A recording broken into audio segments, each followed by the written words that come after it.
오늘은 추수감사주일입니다. 2021년도 추수감사주일을 맞이하면서 나는 올 한 해 어떻게 살아왔지? 추수의 계절, 이 가을날 내가 뿌린 인생의 밭에 지금 어떠한 열매가 맺히고 있지? 그래서 나는 그 인생의 밭에서 어떠한 추수, 어떠한 열매를 내가 추수하고 있지라는 질문을 제 자신에게 던지며 한 주간 고민하고 기도하면서 그렇게 시간을 보냈습니다. 여러분, 우리나라 속담에 이런 속담이 있어요. 콩 심은 데 콩 나고, 팥 심은 데 팥 난다, 심은 대로 거둔다 라는 말이잖아요. 여러분은 올 한 해 하나님 앞에서 어떠한 씨앗을 뿌리셨습니까? 그래서 오늘 이 시간 하나님 앞에서 어떠한 열매를 가지고 이 자리에 나오셨습니까? 추수감사주일은 한 해 동안 주님께서 나에게 베풀어 주신 그 풍성한 은혜를 기억하며 그 은혜에 감사하는 날입니다. 올 한 해를 생각해 보면 계속되는 코로나19로 인해서 여러분, 우리가 현장에서 예배조차 드릴 수 없었던 날들이 얼마나 많았습니까? 보고 싶은 우리 사랑하는 우리 가족들을 마음대로 만날 수 없는 그런 어려운 시간들을 우리가 함께 보냈습니다. 그래서 우리가 올 한 해 아무것도 뿌리지 못한 것 같고, 그래서 나의 어떤 삶의 현장 가운데 그 어떤 열매도 없는 것처럼 보여지지만 눈앞에 보이는 이 풍성한 가을처럼 하나님은 여전히 어김없이 우리의 삶에 놀라운 생명의 열매들을 주렁주렁 맺게 하신 줄 믿으시기 바랍니다. 그런 의미에서 오늘 이렇게 인사해 볼까요? 하나님이 함께 하십니다. 하나님이 함께 하십니다. 네. 다시 한번, 이번에 다시 한번 마음을 모아서 이렇게 인사할 때 하나님께서 반드시 열매 맺게 하십니다. 이렇게 인사하겠습니다.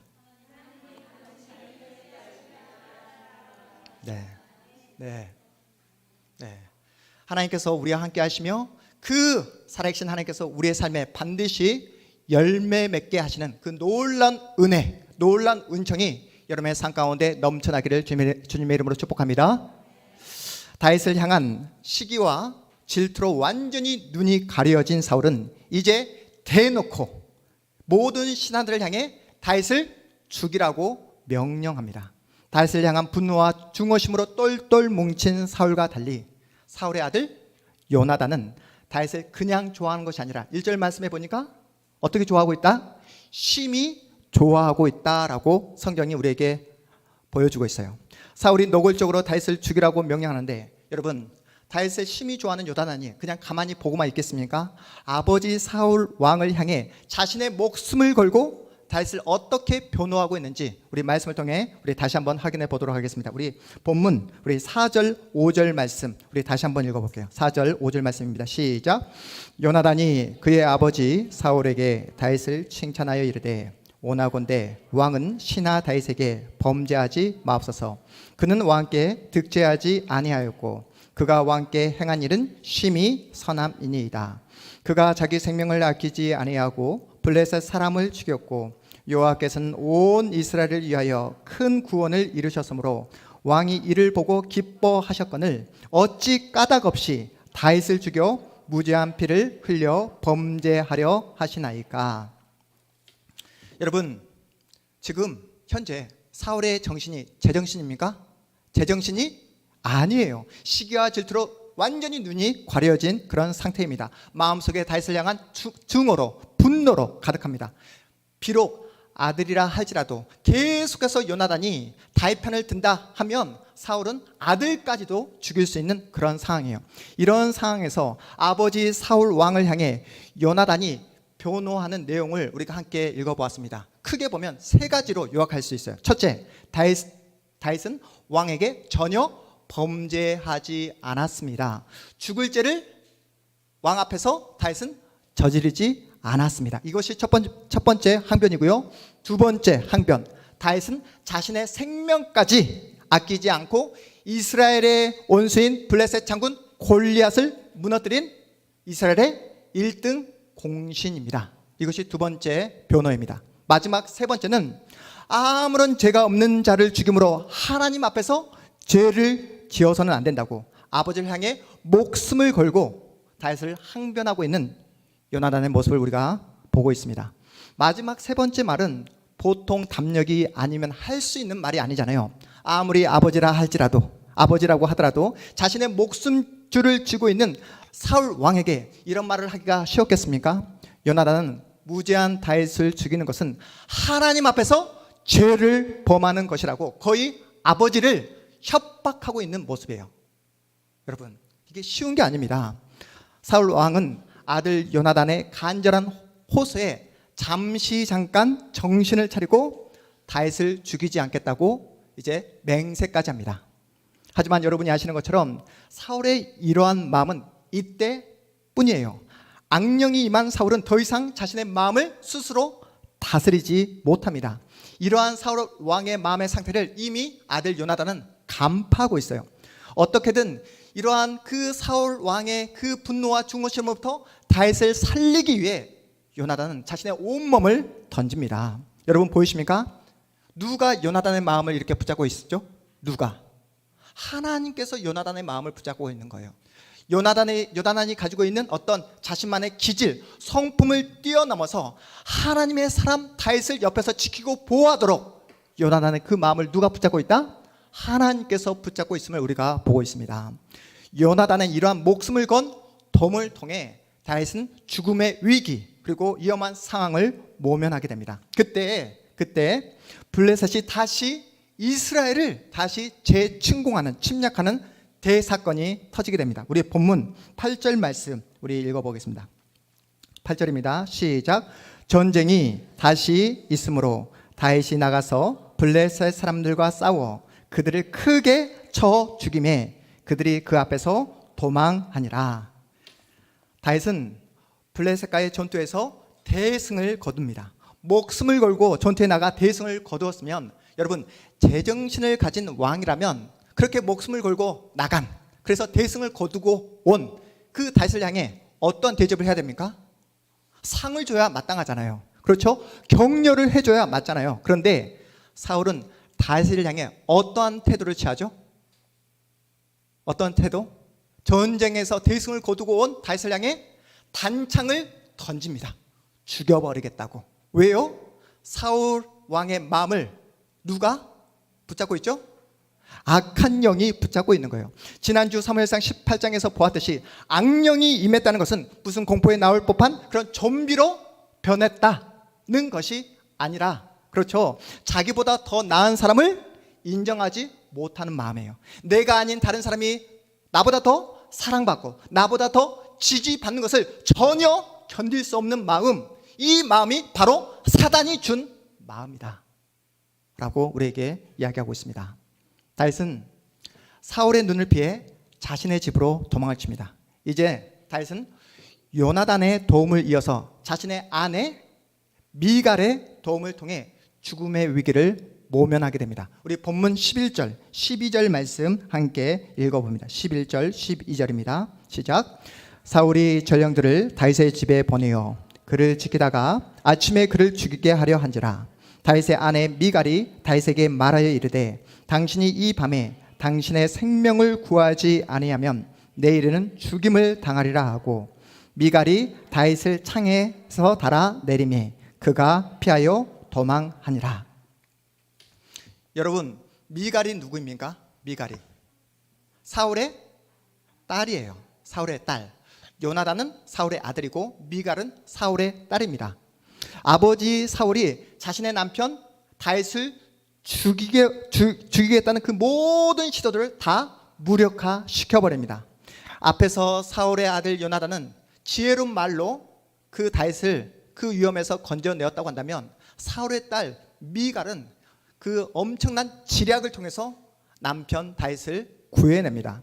미갈은 아버지 사울이 다윗을 죽이기 위해 자객을 보낸 것을 알고 다윗이 안전하게 도망칠 수 있는 그 시간을 벌기 위해 침상에 무엇을 눕히죠?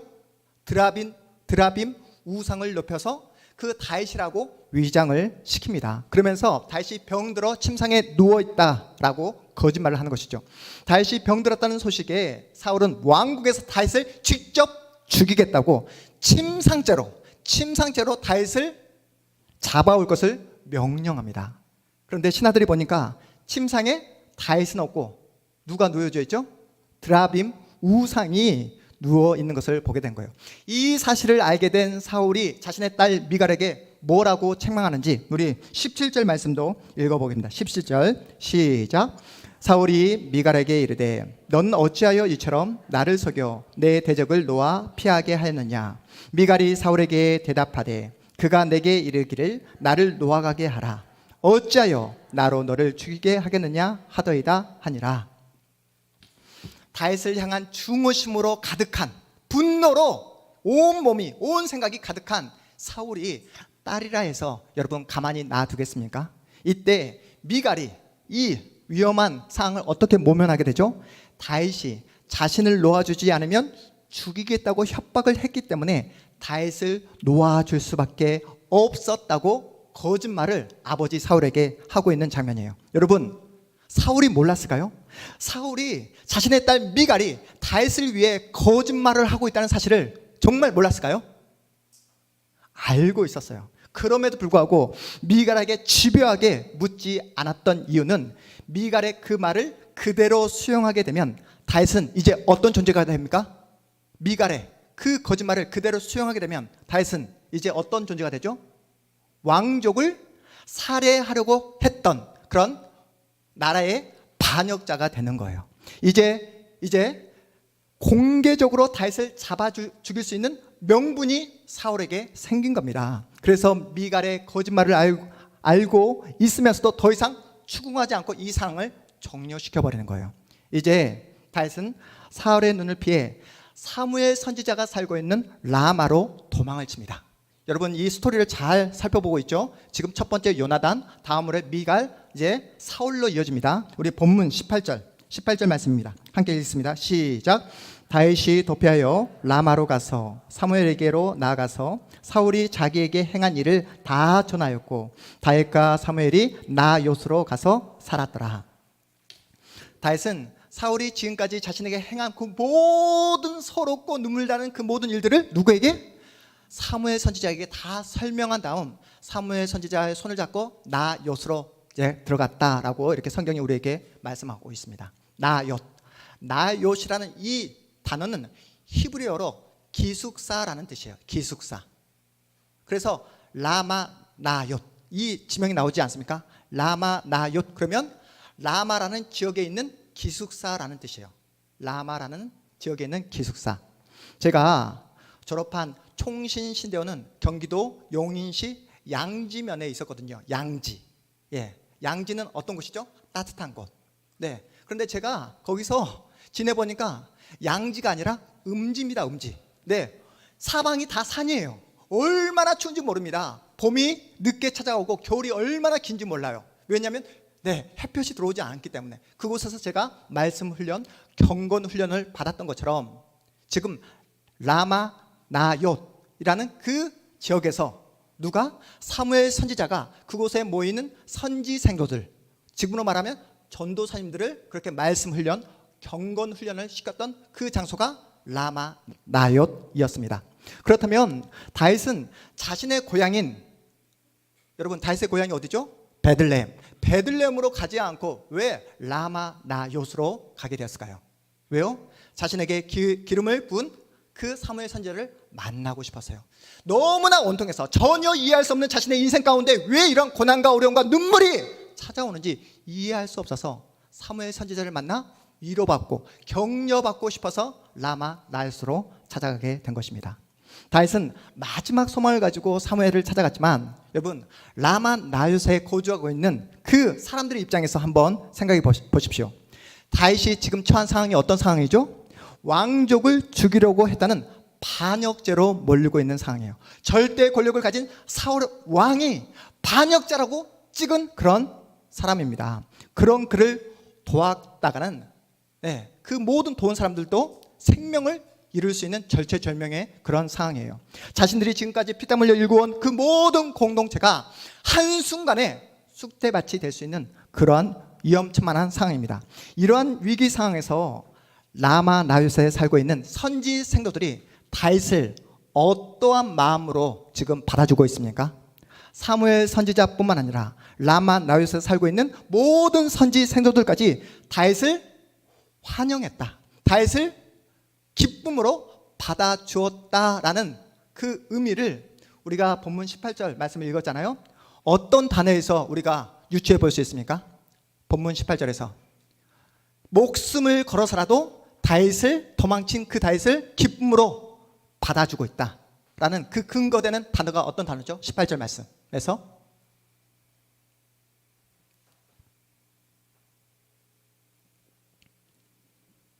여러분, 네, 한번 말씀해 주십시오. 어떤 단어요? 18절 말씀에서 목숨을 걸어서라도. 네, 말씀하시면 됩니다. 할렐루야. 우리 박수 한번 할까요? 네, 영은이가 살았더라, 살았더라, 이 단어예요. 여러분, 사울은 그 다윗을 보기만 하면 죽일 수 있고, 또 다윗을 도왔다라고 하는 그 모든 사람들 다 죽여버릴 수 있는 힘과 권력을 가지고 있어요. 이런 상황에서 다윗을 기쁨으로 받아주기가 쉽지 않은 상황입니다. 인간적인 눈으로 보면 불구덩이 속으로 함께 들어가는 그런 상황이에요. 자신의 목숨뿐만 아니라 라마 나요시라는 공동체가 완전히 사라질 수 있는 그런 상황입니다. 그럼에도 불구하고 다윗과 함께 살았더라, 다윗과 함께 살았더라. 다윗과 함께 살아갈 수 있었던 이유는 그곳에 거주하고 있는 모든 선지 생도들은 하나님을 믿었기 때문입니다. 하나님 안에서 한 마음이 되었다는 증거예요. 하나님의 영의 지배를 받았기 때문에 상황이, 환경이, 조건이 중요하지 않았던 거예요. 죽음도 무섭지 않았기에 다윗을 기쁨으로 받아주었고 환대해 주었고 다윗과 함께 살아갈 수 있었던 것입니다. 사울은 다윗이 라마 나요스에 지금 머물고 있다라는 그 첩보를 듣게 됩니다. 다윗을 죽이기 위해 한두 번도 아니고 3번씩이나 자객을 보냅니다. 다윗을 죽여버리라고. 근데 그럴 때마다 그 모든 자격들이 누구의 영에 임해서 하나님의 영이 임하게 되어서 예언을 하는 놀라운 기적을 맛보게 됩니다. 그래서 안 되겠다, 내가 직접 가야겠다 해서 사울이 다윗을 죽여버리겠다고 그런 분노와 중호심을 가지고 라마 나요스로 가게 됩니다. 우리 본문 22절부터 24절까지의 말씀 우리 다시 한번 읽어보겠습니다. 22절부터 시작. 이에 사울도 라마로 가서 세구에 있는 큰 우물에 도착하여 물어 이르되 사무엘과 다윗이 어디 있느냐? 어떤 사람이 이르되 라마 나요스에 있나이다. 사울이 라마 나요스로 가니라. 하나님의 영이 그에게도 임하시니 그가 라마 나요스에 이르기까지 걸어가며 예언을 하였으며 그가 또 그의 옷을 벗고 사무엘 앞에서 예언을 하며 하루 밤낮을 벗은 몸으로 누웠더라. 그러므로 속담에 이르기를 사울도 선지자 중에 있느냐 하니라. 사울은 다윗을 죽이겠다는 그러한 그 마음 가운데 분노와 중호심을 가지고 어디로 지금 나아가고 있죠? 라마 나요스로 가고 있지만 사울 역시 하나님의 영에 휩싸이게 되고 하나님께서 말씀하시는 그 예언을 하게 됩니다. 여러분 보이십니까? 하나님께서 기름 부은 자를 인간이 가지고 있는 그 어떤 분노, 인간이 가지고 있는 그 어떤 미움으로도 하나님이 기름 부은 자를 죽음으로 또한 그 어떤 해도 입힐 수 없다라는 사실을 성경이 우리에게 보여주고 있는 거예요. 여러분, 하나님께서 함께하는 자를 세상의 그 어떠한 힘과 능력과 그 어떤 권력으로도 해칠 수 없다는 사실을 우리에게 보여주고 있습니다. 반면에 사울은 사무엘 선지자 앞에서 그의 옷을 벗게 됩니다. 옷은 여러분 우리 지난주에도 우리 함께 살펴봤잖아요. 옷은 그 사람의 무엇을 상징한다? 신분을 상징한다 말씀드렸잖아요. 옷을 벗었다라는 그 말은 사울은 더 이상 왕이 아니다, 왕의 자리에서 박탈당했다는 것을 우리에게 상징적으로 보여주는 그런 장면이에요. 여러분이 오늘 본문을 통해 확인하셨던 것처럼 다윗의 모습을 보면 철저하게 수동적입니다. 철저하게 수동적이에요. 다윗은 능동적으로 어떤 사울의 계획을 사울의 어떤 눈을 피해서 계획적으로 자신이 움직인 것이 아니라 다들 누구의 도움을 통해서? 첫 번째 요나단의 도움을 통해서, 두 번째 아내 미갈의 도움을 통해서, 세 번째 사무엘 선지자 그리고 이름 모를 무명의 선지 생도들의 그 도움을 통해서 죽음의 위기를 모면하게 됩니다. 여러분, 하나님께서 일하시는 방법이 보이십니까? 하나님은 하나님의 마음을 품은 하나님의 사람을 통해 일을 하신다는 거예요. 하나님은 하나님의 마음을 품은 하나님의 사람을 통해 오늘도 지금도 역사하시고 일하시고 있는 줄 믿으시기 바랍니다. 다윗은 죽음의 그 위기 그리고 비참한 자신의 인생의 그 모든 시간들을 자신 주변에 있는 그 모든 사람들을 통해 통과해 나갈 수 있었던 거예요. 요나단, 미갈, 사무엘 선지자 그리고 라마 나윗의 그 이름 모를 무명의 그 선지 생도들의 아무 조건 없는 사랑과 수고와 헌신을 통해 다윗의 그 절망과 비참함에서 벗어날 수 있었고 계속해서 하나님의 영광을 위해 살아가는 그런 하나님의 사람으로 살아갈 수 있었습니다. 오늘 저는 이 말씀을 준비하면서 러시아 대작가 톨스토이 작품 하나가 생각나게 되어서 제가 예전에 여러분에게 한번 소개해 한 적이 있었는데 그 생각이 이야기가 다시 생각나서 여러분에게 다시 소개하고자 합니다. 톨스토이 단편 소설 가운데 사랑이 있는 곳에 신도 계신다. 여러분 기억하고 계십니까? 사랑이 있는 곳에 하나님도 계신다. 이 톨스토이의 단편 소설 기억하고 계시죠? 기억해야 되는데. 네. 그 소설의 내용을 여러분에게 잠깐 소개할게요. 소설의 주인공인 마르틴은 구두 수성공입니다. 그는 지하실의 그 작은 그 작업실에서 살고 있어요. 착하고 너무나 성실하게 살아가지만 아내가 먼저 세상을 떠나게 되고 자녀들마저 병에 걸려 그만 세상을 떠나게 됩니다.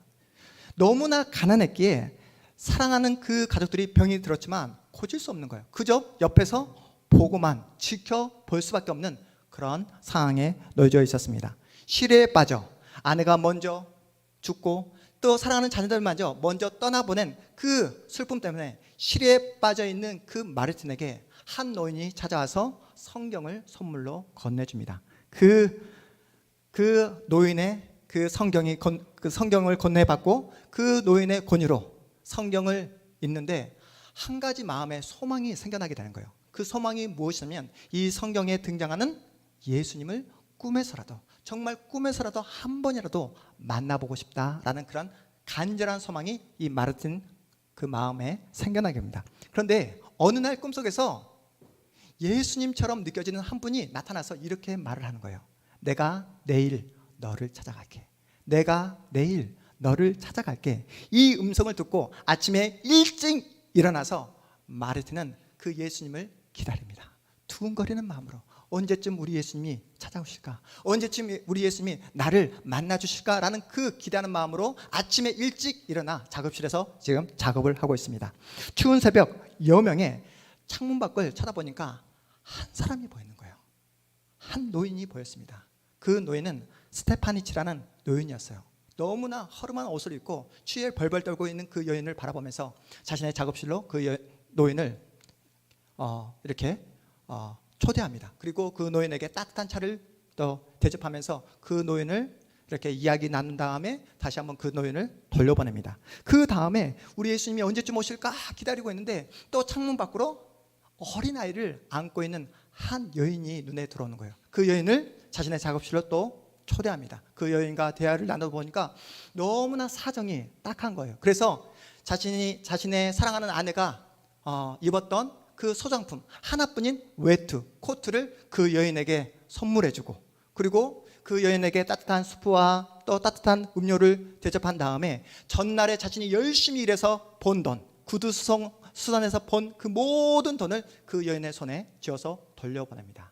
그런 다음 우리 예수님이 언제쯤 오실까라고 이렇게 기다리고 있는데 창문 밖을 보니까 한 어린아이가 사과 파는 할머니의 사과를 훔쳐서 도망가다가 그만 그 할머니에게 붙잡혀서 그 할머니가 그 아이에게 막 계속해서 욕을 하는 그 모습을 보게 된 거예요. 그리고 그 할머니가 이 어린아이의 손을 붙잡고 경찰서로 가자고 그렇게 욕을 하는 그 모습을 바라본 그 순간 뛰쳐나가서 그 아이를 대신해서 그 사과값을 대신 지불해 줍니다. 그리고 그 지불한 다음 이 어린아이는 할머니에게 용서를 구하고 그 용서를 받은 그 할머니는 그 어린아이를 용서해 줍니다. 그런 다음에 그 어린아이가 할머니의 짐을 들어주면서 그 할머니와 어린아이가 손을 붙잡고 떠나가는 모습을 보게 됩니다. 그런데 다시 자신의 작업장으로 돌아왔는데 아무리 기다려도 예수님이 오시지 않는 거예요. 오시지 않습니다. 그렇게 긴 하루를 보냈지만 예수님을 만나지 못한 그 마르틴은 마음 가운데 큰 실망을 안고 잠을 자게 됩니다. 그런데 그날 밤에 그 자신의 꿈에 나타났던 그 음성을 다시 듣게 되는 거예요. 마르틴, 너는 나를 알아보지 못했지. 내가 오늘 여러 번 너를 찾아갔는데 라는 그 음성을 듣게 됩니다. 그 음성과 함께 오늘 자신이 만났던 스테파니치 노인, 그리고 어린아이를 아는 그 여인, 그리고 어린아이, 그리고 사업하는 그 할머니 모습이 파노라마처럼 이렇게 지나가는 거예요. 그때 음성이 들립니다. 마르틴, 그게 바로 나였어. 꿈에서 그 음성을 듣고 난 후 마르틴은 바로 침상에서 일어나서 성경책을 펼칩니다. 성경을 펼치는 그 순간 그 마르틴 눈에 하나님의 말씀, 성경 말씀 마태복음 25장이 눈에 띄는 거예요. 우리 마르틴이 읽었던 그 성경 말씀 함께 읽어볼까요? 마태복음 25장. 마태복음 25장 31절에서 40절까지의 말씀입니다. 31절에서 40절까지의 말씀 함께 읽겠습니다. 우리 신약성경 44면에 있습니다. 31절에서 40절까지의 말씀 함께 있습니다. 시작. 인자가 자기 영광으로 모든 천사와 함께 올 때에 자기 영광의 보좌에 앉으리니 모든 민족을 그 앞에 모으고 각각 구분하기를 목자가 양과 염소를 구분하는 것 같이 하여 양은 그 오른편에 염소는 왼편에 두리라. 그때에 임금이 그 오른편에 있는 자들에게 이르시되 내 아버지께 복을 받을 자들이여 나와 창세로부터 너희를 위하여 예비된 나라를 상속받으라. 내가 줄일 때에 너희가 먹을 것을 주었고 목마를 때에 마시게 하였고 나그네 되었을 때에 영접하였고 헐벗을 때에 옷을 입혔고 병들었을 때에 돌보았고 옥에 갇혔을 때에 와서 보았느니라. 이에 의인들이 대답하여 이르되 주여 우리가 어느 때에 주께서 줄이신 것을 보고 음식을 대접하였으며 목마르신 것을 보고 마시게 하였나이까. 어느 때에 나그네 되신 것을 보고 영접하였으며 헐벗으신 것을 보고 옷 입혔나이까. 어느 때에 병드신 것이나 옥에 갇히신 것을 보고 가서 배웠나이까 하리니 임금이 대답하여 이르시되 내가 진실로 진실에게 이르노니 너희가 여기 내 형제 중에 지극히 작은 자 하나에게 한 것이 곧 내게 한 것이니라 하시고 아멘. 여러분, 마르틴의 마음을 확 사로잡은 말씀이 바로 40절 말씀이었어요. 40절 말씀. 내가 진실로 너에게 이르노니 너희가 여기 내 형제 중에 지극히 작은 자 하나에게 한 것이 곧 내게 한 것이니라. 할렐루야.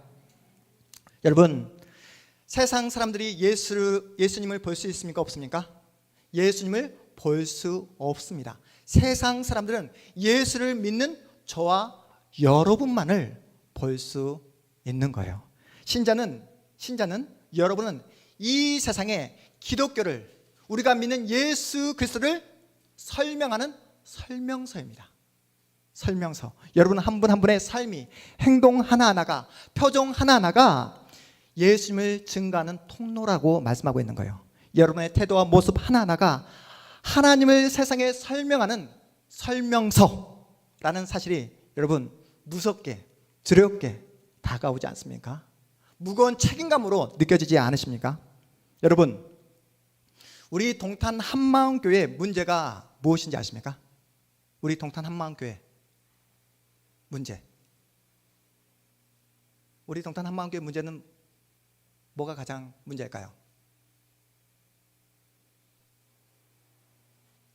제가 여러분에게 항상 이야기하는 거지만 우리 동탄 한마음교회의 가장 큰 문제 중에 하나가 뭐냐면 이 자리에 앉아있는 여러분의 외모가 너무 뛰어나다는 거예요. 조은수 집사님 그렇게 생각하시죠? 네, 감사합니다. 네, 안 그랬으면 큰일 날 뻔했습니다. 네, 너무 예쁜 자매들만 우리 교회 동탄 한마음교회에 출석하고 있다는 거예요. 네, 저처럼 머리가 큰 사람들도 얼마든지 편안한 마음으로 나올 수 있는 교회가 되어야 된다는 것입니다. 돈이 많든 적든, 지식이 있든 없든, 건강하든 그렇지 않든 상관없이 예수의 이름으로 그 누구도 편안하게 나올 수 있는 교회가 우리 동탄 한마음교회가 되었으면 좋겠습니다. 어떠한 우월감도 어떠한 열등감도 없는 오직 예수 그리스도의 은혜만이, 오직 예수 그리스도의 사랑만이 넘쳐나는 교회가 우리 교회가 되었으면 좋겠습니다. 그래서 마르틴처럼 내 옆에 있는 지체에게 관심을 갖고 그저 말로만 사랑한다 이야기하지 않고, 말로만 때우지 않고 예수의 사랑을 온몸으로 보여주는 오늘 본문에 등장하는 요나단, 미갈, 사무엘 선지자가 되었으면 좋겠습니다. 그래서 우리 동탄 한마음교회가 라마 나옅과 같이 힘들고 지친 이가 우리 공동체에 찾아오면, 누구나 우리 공동체에 찾아오면 힘을 얻고 용기를 얻고 무한하신 그 하나님의 사랑을 누릴 수 있는 그런 공동체가 우리 공동체가 되었으면 좋겠습니다. 여러분, 다윗을 생각해 보십시오. 힘들고 고달픈 인생을 걸어가는데 자신을 돕는 그 요나단이 없었다면, 아내 미갈이 없었다면, 사무엘 선지자가 없었다고 한다면 그 무명의 선지 생도들의 그러한 생명을 건 그런 수고와 사랑이 없었다면 다윗은 아마 자폭하고 말았을 겁니다. 여러분 기억하십시오. 사람은요, 사랑을 받을 때 내 옆에 있는 그 사람으로부터 뜨거운 사랑을 받을 때만 보이지 않는 하나님의 그 사랑, 그 깊은 사랑을 깨달을 수 있다는 거예요. 여러분, 지금 이 자리에 우리가 함께 모였잖아요. 내 옆에 있는 그 지체로부터 그 뜨거운 사랑을 받지 못하면서 어떻게 우리가 보이지 않는 하나님을 사랑할 수 있다라고 말할 수 있겠습니까? 오늘 제가 여러분에게 소개한 톨스토이 작품에 등장한 마르틴, 그 자신의 삶이 어떠했죠? 마르틴의 삶? 한마디로 엉망진창이잖아요. 자신의 그 인생 하나도 그렇게 건사하기도 힘든 그런 힘겨운 인생을 살아가고 있습니다. 그럼에도 불구하고 자신보다 더 힘든 이웃들에게 마음을 쏟고 자기가 뭔가 여유가 있어서 나눠주는 것이 아니라 자신의 그 모든 것을 나누고 있는 마르틴을 우리가 보지 않았습니까? 오늘 본문에 등장하는 요나단, 미갈, 사무엘 선지자, 그리고 이름 모를 라마 나옅의 그 무명의 사람들, 다윗을 어떤 마음으로 돕습니까? 여유가 있어서 도운 사람은 단 한 사람도 없었습니다. 다들 무엇을 걸고? 자신의 생명을 걸고 다윗을 돕는 모습을 우리가 보았습니다. 하나님께서 지금 이 자리에 앉아있는 여러분에게 원하는 마음이 바로 이 마음이라는 거예요. 우리 가운데 세상적으로 잘 나가는 사람이 있습니까? 없습니까? 없어요. 뭐 어떤 세상이 자랑하는 어떤 스펙이 넘쳐나서 사회적 높은 지위에 있는 성도님 우리 교회에 한 분도 안 계십니다. 내 한 몸, 우리 가정 하나 정말로 건사하기도 다들 힘드시잖아요.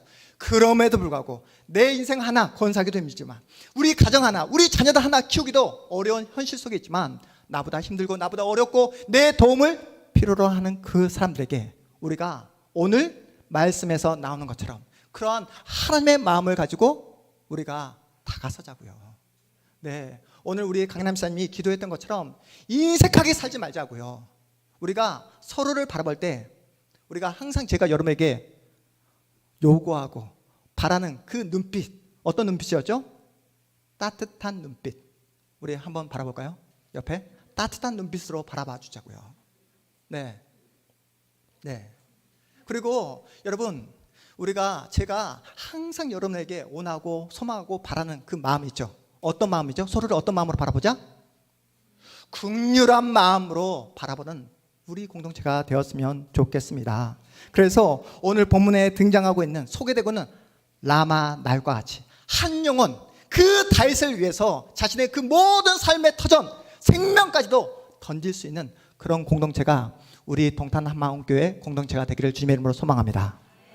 여러분, 마음의 문을 활짝 열고 우리 주변에 다윗이 어디 있는지 한번 살펴보시기 바랍니다.